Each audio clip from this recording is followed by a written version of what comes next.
Então, até aqui a palavra do Senhor, a nossa leitura de hoje, é a leitura que nós temos para meditar, e com certeza o Senhor vai trazer para nós preciosas lições. Eu sou sincero que quando nós nos aprofundamos na palavra de Deus, encontramos coisas maravilhosas, encontramos coisas que às vezes nos passavam de lado, e foi essa a oportunidade que me foi dada de poder aprofundar mais nesta mesma palavra. Então vamos começar e dividir o nosso texto, a primeira parte do capítulo 1 ao capítulo 5, e eu podia dizer, aqui eu vou pôr aqui um título assim: finalmente rei. Finalmente rei. Então, o que é que aconteceu? Aconteceu como nós lemos: finalmente Davi sobe ao trono. Então estavam criadas todas as condições realmente para que ele subisse ao trono.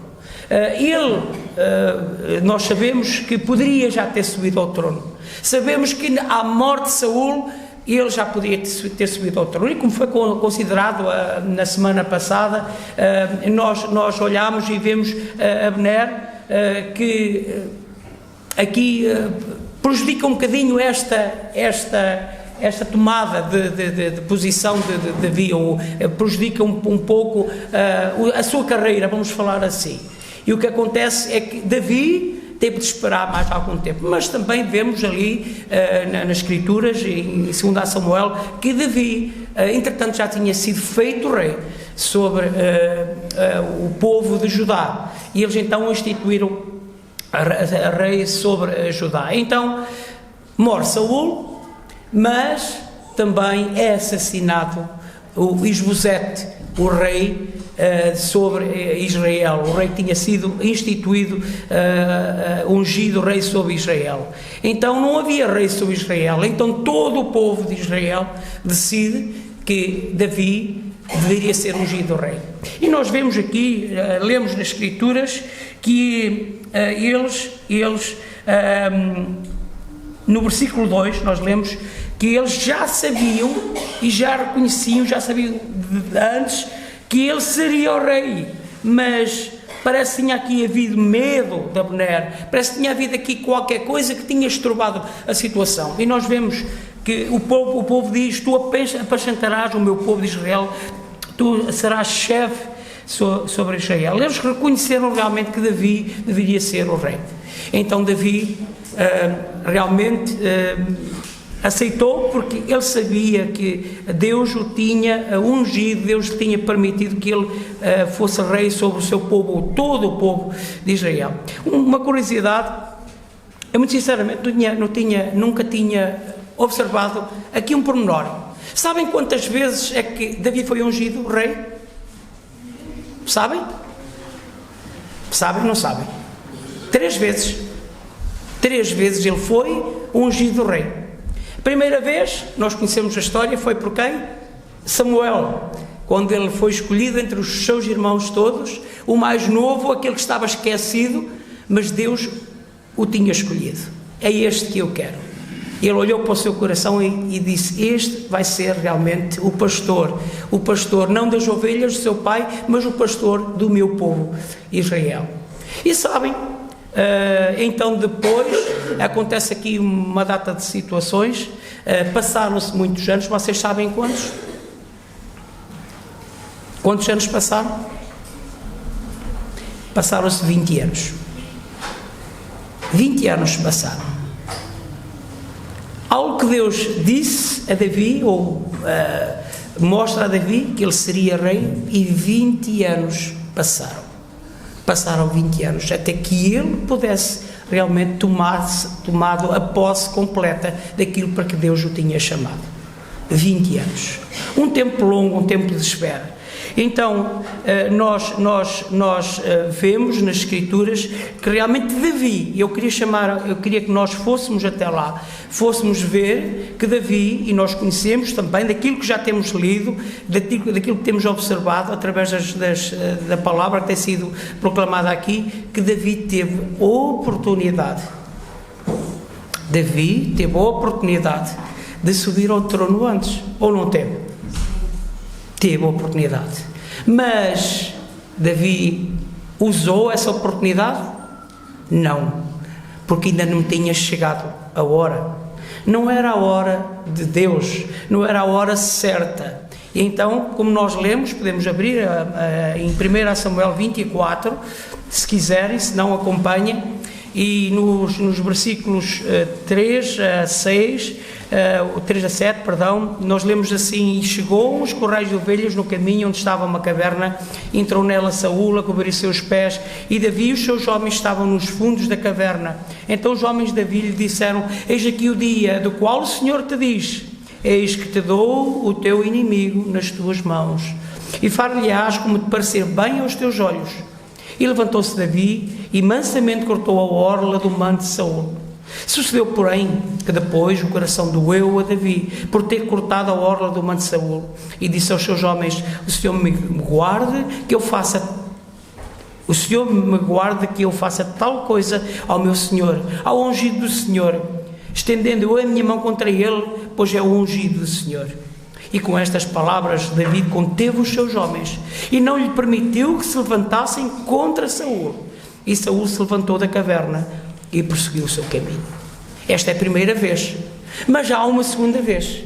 Há uma segunda vez, e podemos ler isso em primeiro livro de Samuel, no capítulo 26, dos versículos 5 a 12. Então, aí nós sabemos da história em que ele vai buscar a lança e depois do monte chama por Abner primeiro. Ainda foi há poucas semanas nós falámos sobre isso.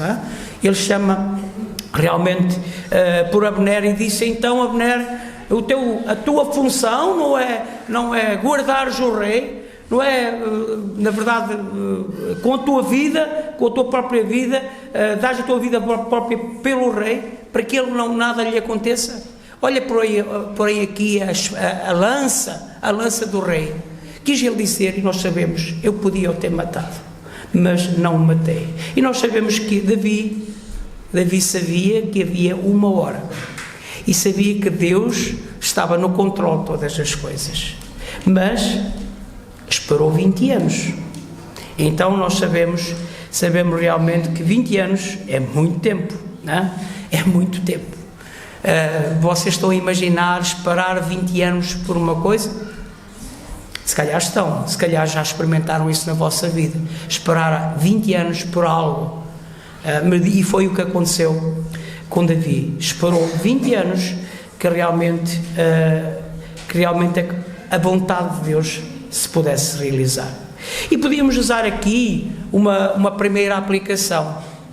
É uma aplicação que esperar o tempo de Deus, como David esperou, às vezes é um teste que é a nossa paciência.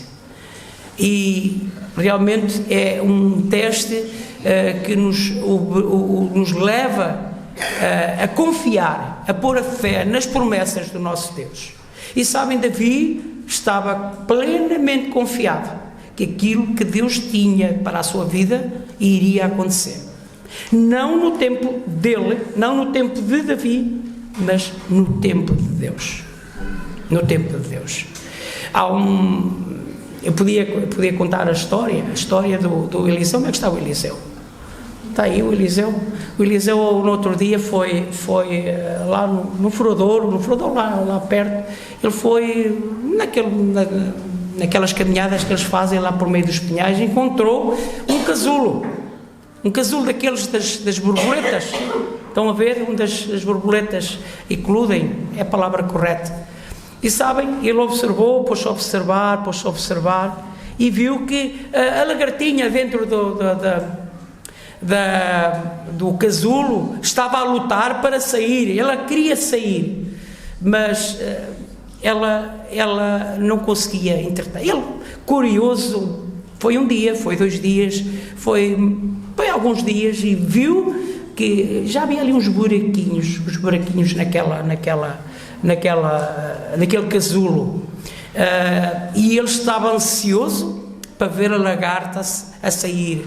Não a lagarta, mas nós sabemos que o casulo de uma borboleta, quando ela sai, não é? É uma lagarta primeiro, mas quando sai uma linda borboleta. Ele ficou curioso em ver a borboleta a sair. Mas eis que entretanto acontece algo, é que ele não quis esperar mais. Sabe o que é que ele fez? Imaginam o que é que o Eliseu fez? Ele foi buscar uma tesoura à casa. Pois foi. Ele foi buscar uma tesoura à casa e cortou o casulo. Ele cortou o casulo porque ele queria ver a lagarta a sair do seu casulo. Ele queria ajudar a lagarta. E ele viu, entretanto, finalmente a lagarta saiu. Saiu do seu casulo. E ele, ansioso, esperou, mas a lagarta não voava. A lagarta apenas rastejava. Ela não tinha força para voar. Sabem porquê? Ainda não tinha chegado o tempo. Ainda era preciso mais alguns dias. Porque havia um tempo certo para ela ganhar forças, para ela ter realmente a sua completa amplitude, a sua perfeição, sabe? E connosco é igual. Quantos de nós já não temos sido testada a nossa paciência, testado e de que maneira a nossa confiança em Deus? Nossos adolescentes, o namoro, o namoro, nunca mais tenho um namorado, está a demorar muito, e o nosso canudo, os nossos jovens, o canudo está na nossa mão, vou arranjar um emprego, vai ser algo estrondoso, aquilo que eu sonhei, vou ter tudo e mais alguma coisa, porque eu tenho vou ter o emprego dos meus sonhos. Mas algo acontece. O emprego não aparece. Tens que esperar. E esperas e desesperas. E aquela doença que aparece. E vais ao médico. E tomas remédio. A doença continua. Vais a outro médico, muda os teus remédios. A doença continua. Não há maneira de haver melhoras. Parece que as coisas todas correm mal. Começas a desesperar. E quando os nossos filhos, aqueles anjinhos, aqueles amores, de repente entram por casa adentro e começam revoltados e estão contra tudo aquilo que nós lhe dizemos, não aceitam as nossas palavras, não sabemos mais o que lhe fazer, não sentimos mais, não sabemos mais realmente o que é que vamos fazer, o que é que lhe podemos fazer. Nunca aconteceu isto convosco? Outras situações? Olha, estou-me a lembrar do Palhal, não é? O desejo realmente é que o novo Palhal já estivesse construído, não é? O novo Palhal já estivesse construído, já tivéssemos hipótese de não acontecer estas coisas, o fogo acontecer lá no meio da floresta e nós estarmos sujeitos a que o fogo pudesse prejudicar ou possa prejudicar aquele local. Há um tempo certo, o tempo certo de Deus. O tempo de Deus é sempre perfeito, agradável, mas nós nem sempre entendemos e aceitamos a espera. Nós nem sempre entendemos, nem aceitamos a espera. Esperar a resposta de Deus pode ser a ação mais difícil nas nossas vidas. E o que acontece muitas vezes é que nós somos como o Eliseu. Nós queremos fazer que as coisas aconteçam. E sabem o que é que vai acontecer? O que vai acontecer é que não é o tempo. O que vai acontecer é que as coisas não vão sair da melhor maneira. Vai haver consequências. Sabem, Davi esperou. Nós falamos muito da paciência de Jó, é verdade? A paciência de Jó. Eu nunca tinha pensado na paciência de Davi. Paciência de Davi, 20 anos. 20 anos Davi esperou pela hora certa. E na hora certa. Porque ele esperou. Porque ele decidiu esperar. Porque ele teve fé nas promessas de Deus. Ele foi recompensado. O tempo de Deus é o melhor. O nosso tempo não é o melhor. Por isso, somos desafiados hoje a esperarem. É difícil esperar? É. Eu falo por mim. É difícil esperar? É. O que é que eu tenho que fazer? Esperar. Amanhã o que eu tenho que fazer? Não há resposta. Esperar. Ui, estou a ficar já. Estou a ficar aflito, eu não sei o que é que se passa. Eu não quero esperar. Ninguém gosta de esperar. Mas Deus tem a sua hora. E a hora pode não ser agora. Pode ser amanhã. Pode ser daqui a um mês. Pode ser daqui a 20 anos. Está bem? Esta é a primeira lição que tiramos do nosso texto de hoje. Esperar. Esperar no Senhor. É difícil, mas vale a pena. Deus diz, vale a pena. Nós vemos exemplos das Escrituras, daqueles que esperaram e que confiaram em Deus. E Deus nunca os deixou ficar mal, porque eles esperaram, porque eles souberam esperar. Vamos continuar o nosso texto. E agora vemos aqui, Davi, já rei, Davi já na posse dos seus do seu poder total, como rei de Israel, e ele decide avançar para a cidade de Jerusalém. A cidade de Jerusalém era uma cidade que nós lemos muito nas Escrituras, que ela é a capital de Israel. Aliás, é uma capital que tem trazido muitas dores de cabeça ao povo de Israel e ao mundo inclusivamente. E sabem, aquela cidade ainda não tinha sido conquistada. E nós lemos nas Escrituras que aquela cidade já tinha sido feito um grande esforço para a conquistar. Primeiro pelos homens de Judá, depois pelos homens de Benjamim, mas isso não aconteceu. Não aconteceu porque, e nós se formos estudar, aquela cidade é uma cidade que era muito fortificada, uma cidade que ficava num alto, era uma cidade que não tinha muitas hipóteses de quem atacava de poder chegar de uma maneira muito fácil. Então aqueles homens daquela cidade, os jebuseus, cananeus, que viviam naquela terra, eles, apesar do povo de Israel ter conquistado grande parte de Canaã, nós sabemos que nem tudo aquilo que Deus tinha prometido ao povo foi conquistado por dureza de coração do povo, mas isso seria outra meditação. Mas então nós sabemos que aquela cidade, por muito que eles tentassem conquistá-la, não era fácil, não estava fácil, porque eles estavam realmente bem seguros na sua fortaleza. Eles ali estavam de uma maneira que nós podemos dizer que muito dificilmente alguém poderia ali entrar. Então, nós sabemos que nesta cidade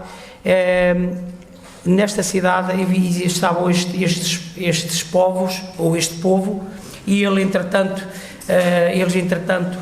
são confrontados com o rei Davi querendo conquistar a cidade. E eles, olhando para o que tinha acontecido anteriormente, eles sentem-se seguros. Eles sentem uma segurança total. Outros já vieram, não conseguiram. Estes não vão conseguir. Nós estamos bem seguros. Nada aqui nos ninguém aqui vai entrar. E então nós podemos avançar para a segunda parte da nossa meditação, que vamos intitular Aqui não entrarás, não vais entrar aqui. O que acontece? Davi promete aos seus homens que quem conquistasse aquela cidade iria ser recompensado. E sabem? Estratégia. Sabem, aquela cidade não foi conquistada porque eles puseram umas escadas para subir aqueles muros, não foi nada assim de muito sangrento, no sentido de eles terem que trepar e que mandar aquelas grandes pedras lá para dentro para arrebentar com os muros. Não foi assim que aconteceu. Aqueles homens entraram pelo canal que alimentava a cidade, canal de água, por onde entrava a água que ia servir a cidade. Eles conseguiram entrar ali dentro. E porque eles entraram dentro da cidade, eles então de dentro para fora conseguiram vencer aqueles homens que se julgavam muito seguros. Até então é aqui que eu queria também chegar, que eles gabam-se de uma maneira realmente, diz, até os cegos e os coxos, até os cegos e os coxos vos vão vencer, porque não há nada realmente quente aqui dentro, não é? Eles estavam com uma segurança total, porque eles tinham confiança, na verdade, na sua fortaleza. Mas sabem, realmente nós podemos aprender também e aplicar aqui em relação a nós que já temos Jesus no nosso coração, aqueles que pertencemos ao povo de Deus, nós sabemos que estamos seguros, nós temos segurança. Mas sabem, há uma coisa muito importante, é que existem quantas vezes brechas nas nossas muralhas, existem coisas bem pequeninas, que são motivo para que o inimigo possa entrar. São defesas, ou são falta de defesa, que nós muitas vezes nos esquecemos, que nós descuramos. Essas faltas de defesa tantas vezes é falta de leitura, falta de comunhão, falta de oração. É isso, meus irmãos. Nós só estamos seguros quando estamos em completa comunhão com o nosso Deus. Quando existe realmente, quando nós estamos vigilantes e orando. Eu, antes de avançar, eu gostava que nós pudéssemos ler uma passagem que está lá em Tiago, peço desculpa, que é, 1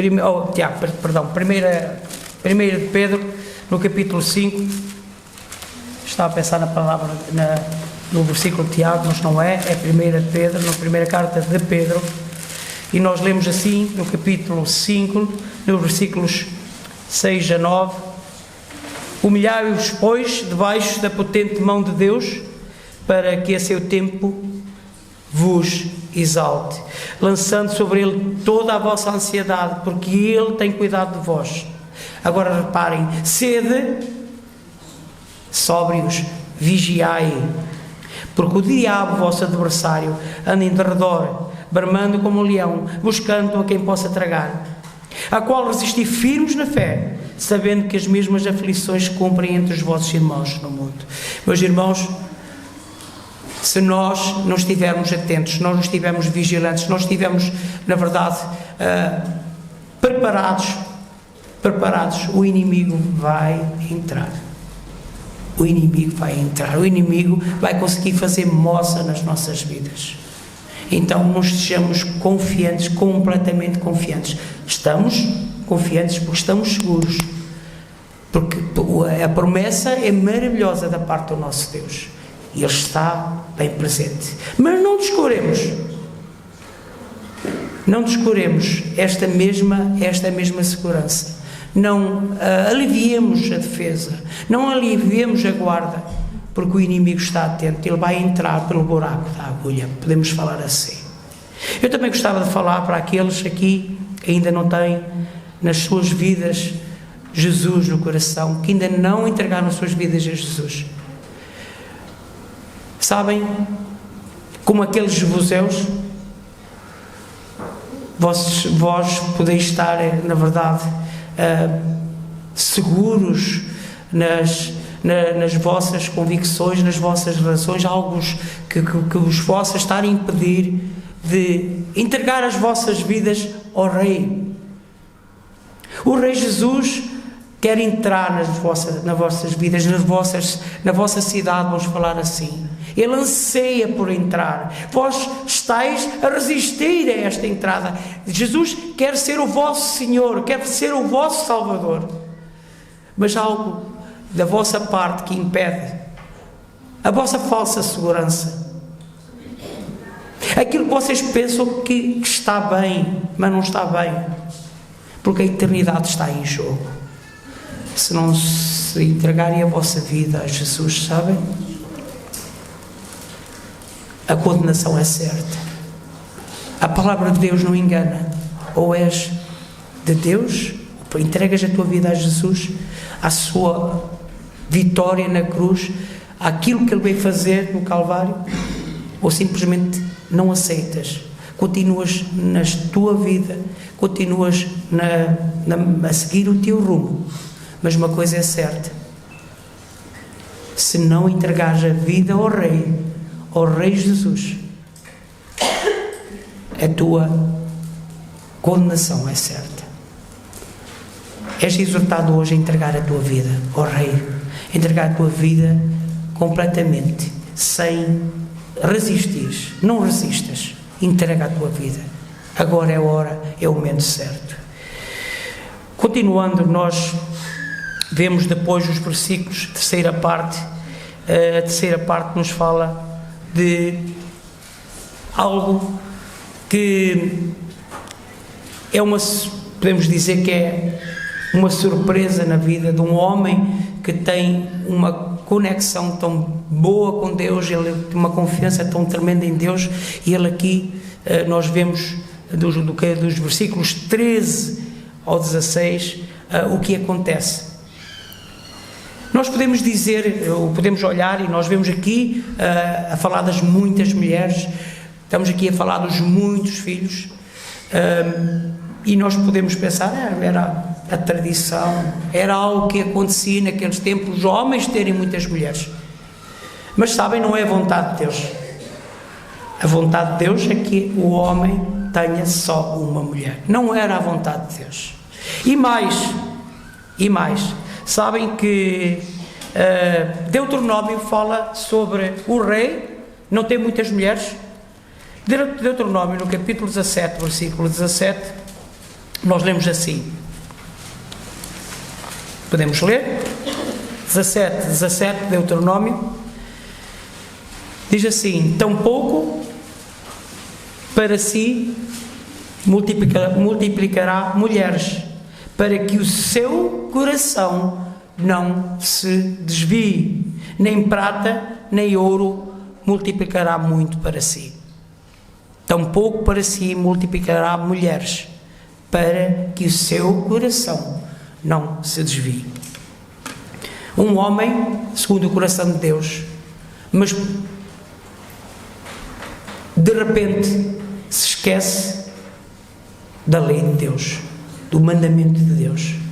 E porque era normal um rei fazer alianças, e essas alianças tantas vezes eram firmadas como um casamento, porque era normal, era o estatuto, o rei ter muitas mulheres, ter muitas concubinas, era estatuto, era algo que na verdade ficava bem a um rei, mas não era a vontade de Deus. Esta não era a vontade de Deus. A vontade de Deus é que houvesse só uma esposa. Uma esposa. É a vontade de Deus para o homem, uma esposa. Então, ele decidiu seguir a cultura, seguir a tradição. Ele decidiu ter estatuto, não olhando ao que a palavra dizia, não olhando, na verdade, àquilo que é o melhor para a nossa vida. Sabem, Davi não é melhor que cada um de nós. Nós somos iguais a Davi. Sabem que o coração de Davi é igual ao nosso coração. As Escrituras dizem lá em Jeremias, nós conhecemos o versículo de cor: enganoso é o coração mais que todas as coisas, quem o conhecerá? E o nosso coração é igual. Nós queremos alcançar estatuto, nós queremos alcançar coisas na nossa vida. Nós vemos o nosso vizinho que tem qualquer coisa, nós queremos ter igual. Nós vemos o nosso familiar porque comprou, sei lá, um carro, nós queremos ter um carro igual. Nós vemos o nosso melhor amigo que conseguiu fazer uma casa, nós queremos ter uma casa igual, nós queremos ter uma casa melhor, nós queremos alcançar estatuto, nós queremos ser como os outros. Mas nós nos esquecemos completamente de viver na vontade de Deus. E muitas vezes viver na vontade de Deus não é ter essas coisas todas, é viver com aquilo que Deus nos dá para cada dia. É viver na dependência de Deus. Sabem, as consequências para Davi foi a sua casa completamente destruída. Primeiro, Amon, Tamar, sabem o que é que aconteceu? Aquele grande amor que Amon teve por Tamar, que o levou a violentar a sua irmã e a desprezar a sua irmã, que o levou mais tarde que o seu irmão Absalão matasse o Amnon, ou mais tarde o que aconteceu com o próprio Salomão. Deus agrada-se que nós possamos viver dentro da sua palavra. Sabem, nós quando queremos fazer as coisas à nossa maneira, queremos que a nossa vida progrida, porque queremos mostrar, vai acontecer. Não é que isso seja mau, entendem? Não é que isso seja mau, mas é que muitas vezes se reflete-se no muito trabalho e em fazermos coisas que não estão tão bem assim, que são ilegais, muitas vezes também o vício do jogo se mete aí. Podíamos falar em tantas coisas, realmente a inveja, a murmuração, as coisas que vêm ao nosso coração por nós não termos as coisas que os outros têm, levam-nos realmente a nossa vida espiritual a ir abaixo, a nós cairmos, a nós sofrermos as consequências que se refletem tantas vezes naqueles que nos cercam, no nosso meio familiar, na nossa família. Eu penso que nós queremos o melhor para nós, queremos o melhor para os nossos, mas devemos ter cuidado na maneira como nos guiamos. Davi aqui falhou. E de que maneira? Eu estou-me a lembrar daquele episódio com Batseba. Ele não tinha tantas mulheres. Para que era mais uma? Porque o pecado, a luxúria, lhe entrou pelos olhos. Ele quis, ele era o rei, ele quis adquirir aquilo. Ele não pensou nas consequências. Meus irmãos, analisemos a nossa vida. Vamos ver como é que estamos, como é que estamos a guiar-nos, como é que estamos a viver a nossa vida. Não vamos querer ter mais que aquilo que Deus nos está a dar. E assim, vamos olhar lá para trás. Vamos olhar para o primeiro ponto, o tempo de Deus, não é? O tempo de Deus. O tempo de Deus é e é o tempo perfeito, é o tempo correto. Então, eu também gostava de deixar aqui um recado para aqueles que ainda não têm Jesus no coração. Mais uma vez, mais uma deixa, nós andamos à procura de um sentido para a vida, e vemos a todo o mundo seguindo a astrologia, fazendo romarias, sei lá, fazendo coisas assim que são muito boas para a cura interior do corpo, leem livros de autoajuda, mas sabem o que os outros seguem, aquilo que todo o mundo está a fazer, não é o mais certo para a tua vida. Aquilo que tu vês os outros a fazer não é o mais certo. O povo diz que todos os caminhos vão dar a Roma, não é? Todos os caminhos vão dar a Roma, mas é mentira. Só um caminho se dá para Jesus.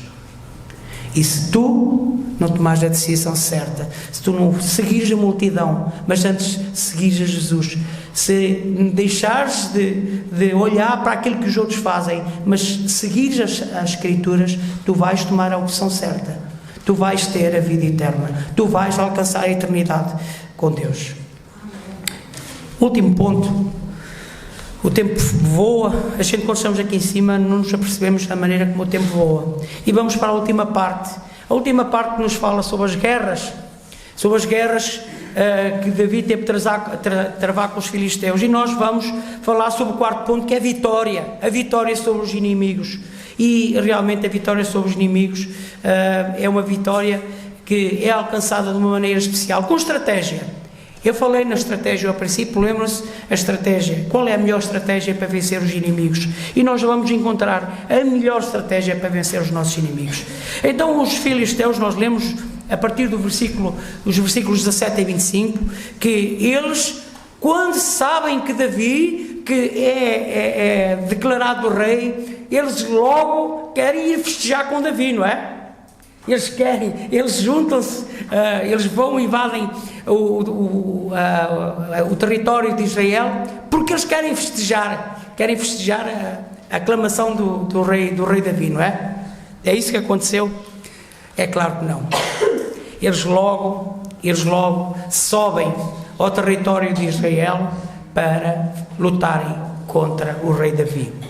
Sabem, os filisteus eram um povo poderoso, eles tinham armas poderosas, eles tinham carros de guerra, podíamos chamá-los tanques high-tech daqueles dias. Eram tanques poderosos, eram carros poderosos que na verdade faziam moça, eles conquistavam os povos. Mas sabem que estas armas muito poderosas eram muito boas em terreno plano, mas assim indo para sítios mais altos não eram tão poderosos assim. Mas não é isso que não é para aí que nós queríamos nos dirigir. O que é certo é que este povo vem com toda a sua força, com todo o seu poderio, lutar contra o povo de Deus. Vem ver se consegue, na verdade, conquistar e fazer moça naquela terra de Israel. E eles vêm bem acompanhados, sabem? Sabem com quem que eles vinham bem acompanhados? Nós lemos aqui. Eles vinham acompanhados dos seus ídolos. Eles trouxeram os seus ídolos porque eles tinham a força dos seus ídolos com eles. Eles sabiam que, na verdade, eram muito poderosos.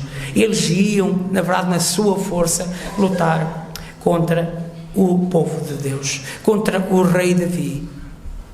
Nós sabemos o que é que aconteceu. Nós lemos o que é que aconteceu. Nós lemos que realmente eles foram derrotados.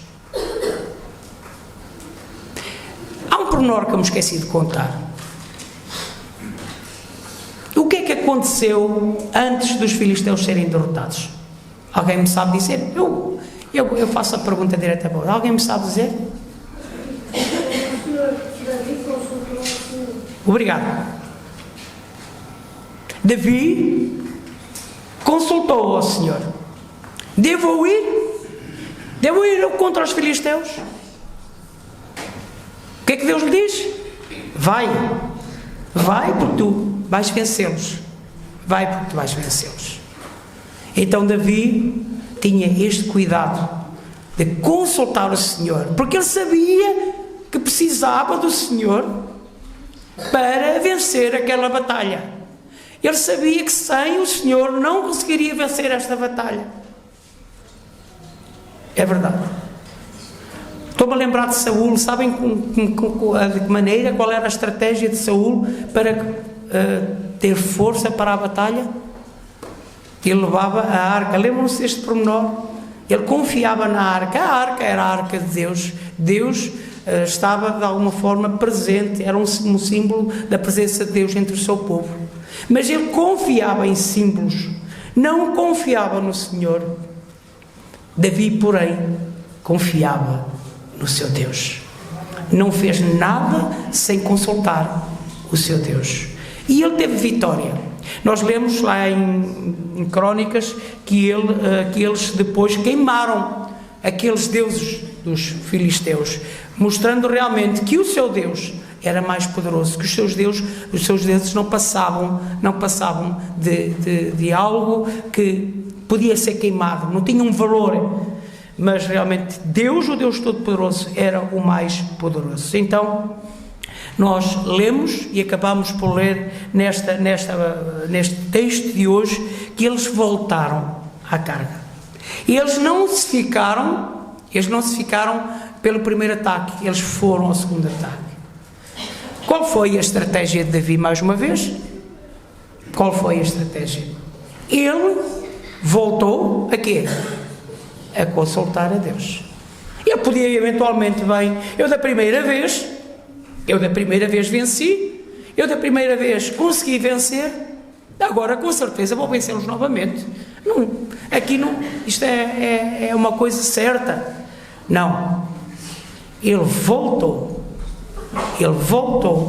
a falar com Deus. Mas sabem, Deus lhe deu indicações diferentes das que tinha dado da primeira vez. E então, se nós analisarmos o nosso texto, o que é que nós vemos? Lhe diz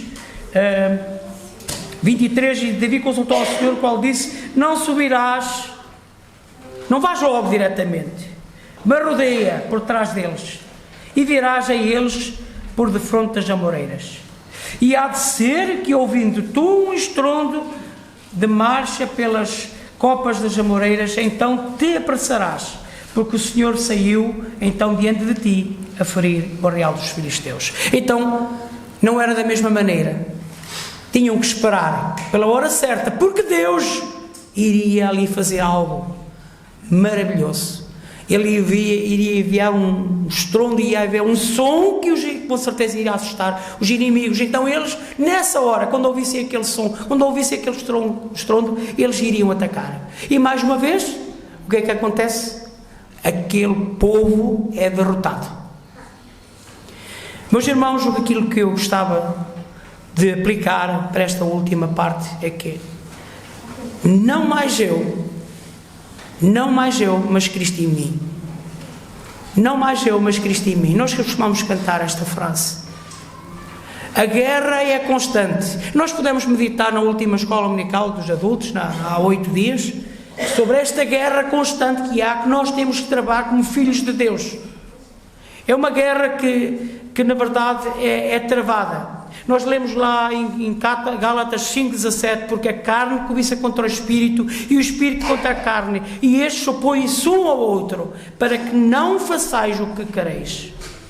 Miserável homem que eu sou, quem me livrará do corpo desta morte? Dou graças a Deus por Cristo Jesus nosso Senhor, assim que eu mesmo com entendimento sirvo à lei de Deus, mas com a carne à lei do pecado. E lemos isto em Romanos 7, 24, 25. Há uma guerra constante, uma guerra que é travada, uma guerra que nós lutamos em cada dia. É uma luta que é constante, tem a ver connosco. Esta luta é constante. Agora, assim, de que maneira é que nós estamos a enfrentar esta luta? Lá em Efésios, no capítulo 6, nós lemos sobre a armadura: revestivos para a guerra. Vocês estão na guerra, revestivos de toda a armadura de Deus, para que possais estar firmes contra as astutas ciladas do diabo. Porque não temos que lutar, reparem, não temos que lutar contra a carne e o sangue, mas sim contra os principados, contra as potestades, contra os príncipes das trevas deste mundo, contra as hostes espirituais da maldade nos lugares celestiais. Portanto, tomai a armadura de Deus, para que possais resistir no dia mau, e havendo feito tudo, ficar firmes. Então, meus irmãos, lemos também vários versículos que nos falam sobre isto, 8, 37 de Romanos, mas em todas estas coisas somos mais que vencedores. É porque vamos na nossa força. Não mais eu, mas Cristo em mim. A estratégia, lembram-se da estratégia que eu falei ao princípio, que os dos gregos, quando quiseram conquistar Troia, eles usaram de uma estratégia e conseguiram vitória. A nossa estratégia é Cristo Cristo é a melhor estratégia. A guerra que temos que lutar em cada dia, a guerra que nós temos que trabalhar em cada dia, só vivendo na completa dependência de Cristo. Só Ele nos pode dar a vitória. Davi confiou plenamente que só Deus lhe podia dar a vitória. Um homem pecador, como consideramos que ele também cometia, ele tropeçava como nós tropeçamos, ele tinha um coração enganoso como nós. Ele é chamado o homem segundo o coração de Deus. Um homem que durante a sua vida ele tentou realmente viver uma vida que pudesse agradar a Deus. Nós somos terríveis pecadores. Nós não temos nada de bom em nós, porque na verdade o nosso coração é enganoso. Esta guerra que nós temos que travar em cada dia, esta luta que nós temos que travar em cada dia, nunca a iremos ganhar se Cristo não estiver do nosso lado. Se Cristo não estiver do nosso lado, será uma derrota constante. Nunca iremos vencer. Não tenhamos ilusões. Como é que estamos a lidar com a nossa guerra?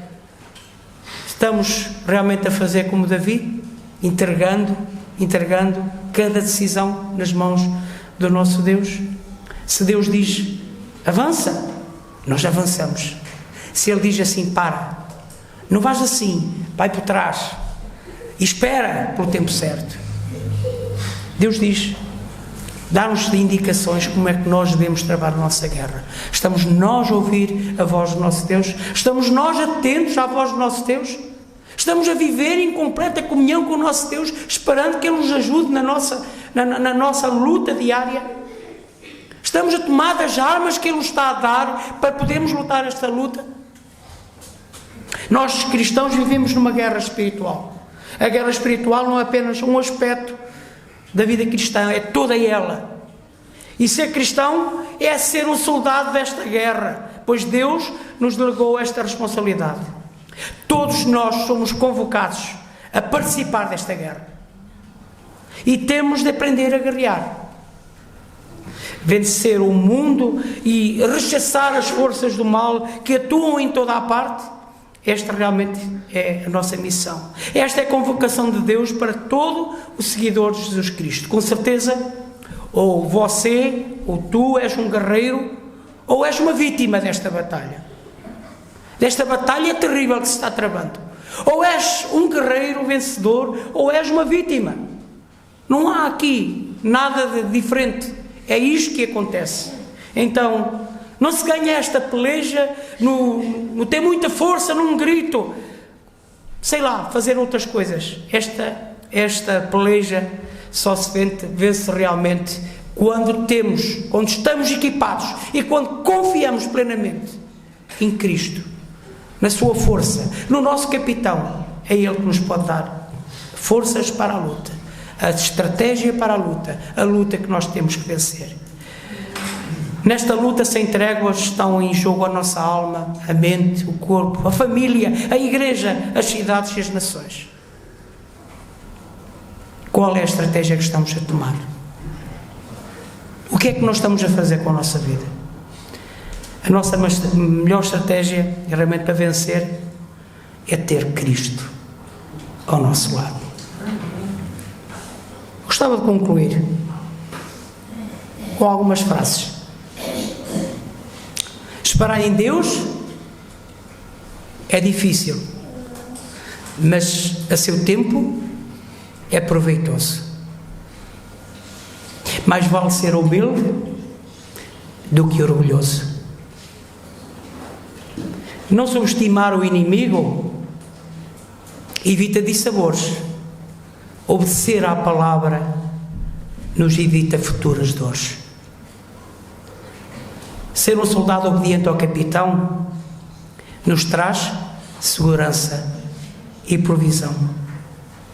Por último, não se render ao rei traz no futuro condenação. Mais vale seguir a Jesus do que a multidão. Que o Senhor nos abençoe. Amém.